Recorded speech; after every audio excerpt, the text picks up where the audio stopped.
Ingon siya, ang inyo wali, unta wali, ang three angels message, labi na jud ang third angel. Kay maukay na gusto ni Jesus, dili ng puro homiletics. Ingon siya, the end time message ang importante, no? Pro gibawalan naman mo sa General Conference, no? Papista naman good mo, ingon si A.G. White. Okay, dagan salamat nini imo nga gitext igsuon. Asa man ko natingala ko nganong imo mang ilimit ang mensahe dito sa third angel's message nga ang Biblia alang man ni sa tao ug ang third angel's message apil sa Biblia.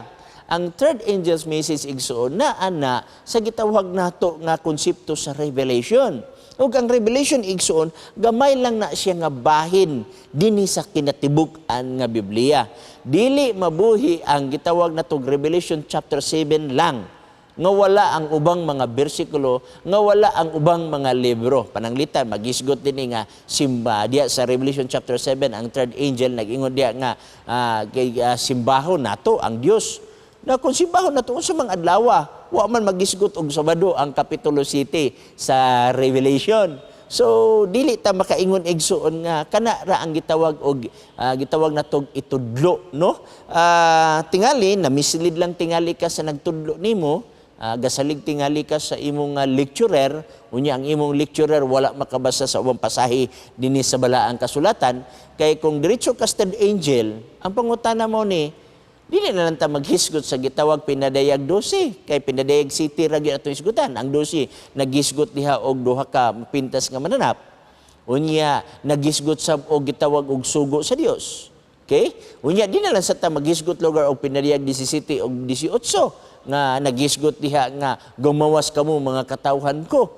So tingali kinahanglan tingali ato dungagan pagtuon ang atong nahibaw-an din sa balaang kasulatan, no? Unya wa sa dikingon dinhi nga ang message ko, no, ang importante pro gibawalan naman mon sa GC wa man ko ka dalwat og direktiba nga gibawalan mi sa General Conference kung unsay among iwali. Ang direktiba nga among nadawat kini man dinhi sa Mateo 28 bersikulo 18, 19 ngadto 20 nga panglakaw kamo sa tibuok nga kalibutan himo ang tinun-an, no? Unya pamautismo kami sa ngalan samahan sa Anak og sa Espiritu Santo. Wala man sa tagaisgot dinig homiletics kabalo mo unsay homiletics igsuon. Adunay subject ang Mountain View College about sa homiletics.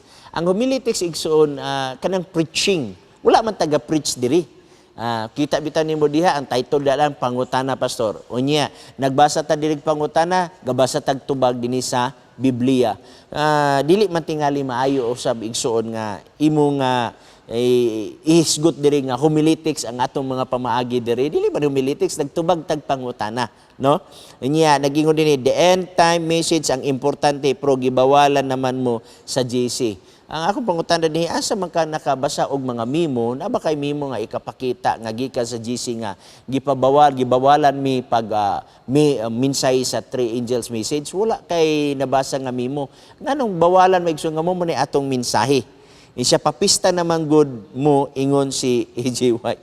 Papista asa man mababasa na ingon si A.J. White lugar nga ang Seventh-day Adventist papista, wala ko kabasa na igsoon. Kung makabasa man ka nga si A.J. White nag-ingon nga papista ang Seventh-day Adventist, tagaan ta ka og premyo, no?